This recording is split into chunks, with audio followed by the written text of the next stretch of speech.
നിങ്ങളുടെ ഇഷ്ട പരമ്പരകൾ എക്സ്ക്ലൂസീവായി സൺ നെക്സ്റ്റ് ആപ്പിലൂടെ തികച്ചും ഫ്രീ ആയി ഇപ്പോഴേ ആപ്പ് ഡൗൺലോഡ് ചെയ്യൂ.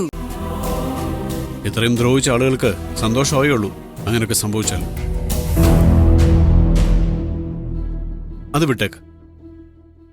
തൻ്റെ ഇടമായിട്ട് ആടത്തമായിട്ട് കാര്യങ്ങൾ തീരുമാനിക്കാൻ അറിയാഞ്ഞിട്ടല്ല.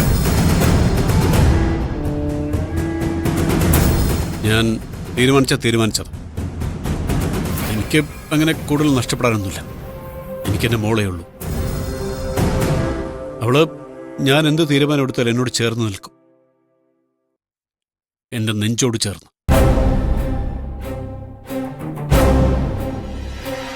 അത് തന്നെയാണ് ശിവദാസേ ഞാൻ പറയുന്നത്. നിങ്ങൾ തീരുമാനം എടുക്കണം, അതിന് നന്ദിത സമ്മതിക്കണം. ഈ സിറ്റുവേഷൻസ് ഒക്കെ മാറണം. ആരെങ്കിലും ഒക്കെ ദ്രോഹിച്ചിട്ടുണ്ടെന്ന് തോന്നിയിട്ടുണ്ടെങ്കിൽ അവരുടെയൊക്കെ വായ അടപ്പിക്കാൻ ഒരൊറ്റ മാർഗമേ ഉള്ളൂ, തന്റെ ഇടത്തോടെ പ്രതിസന്ധികളെ നേരിടുക.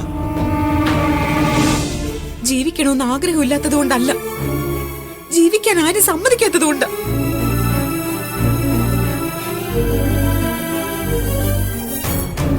ഇനിയിപ്പോ അഥവാ നന്നായിട്ട് ജീവിക്കാൻ ഒരു വിവാഹം കഴിക്കണമെന്നുണ്ടോ? അപ്പോഴും എന്റെ മക്കൾക്ക് നാണക്കേടല്ലേ? അമ്മയുടെ ഈ പ്രായത്തില് മകളെ കല്യാണം കഴിപ്പിച്ച് വിട്ടതിന് ശേഷം മറ്റൊരു കല്യാണത്തിന് ഒരുങ്ങിന്ന് പറഞ്ഞ അത് തുടക്കത്തിലുള്ള നാണക്കേടേ ഉള്ളൂ നന്ദിത. രണ്ടാം വിവാഹം കഴിക്കുന്നത് ഒരു പുതിയ കാര്യമൊന്നുമല്ല.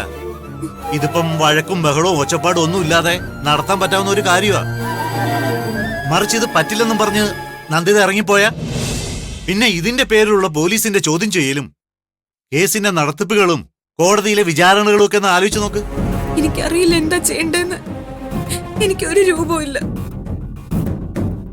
ഞാനൊരു കാര്യം പറയാം, എന്റെ ജീവിതത്തിൽ മറ്റൊരാളെ കല്യാണം കഴിക്കുക അതെനിക്ക് സങ്കല്പിക്കാൻ പോലും കഴിയില്ല.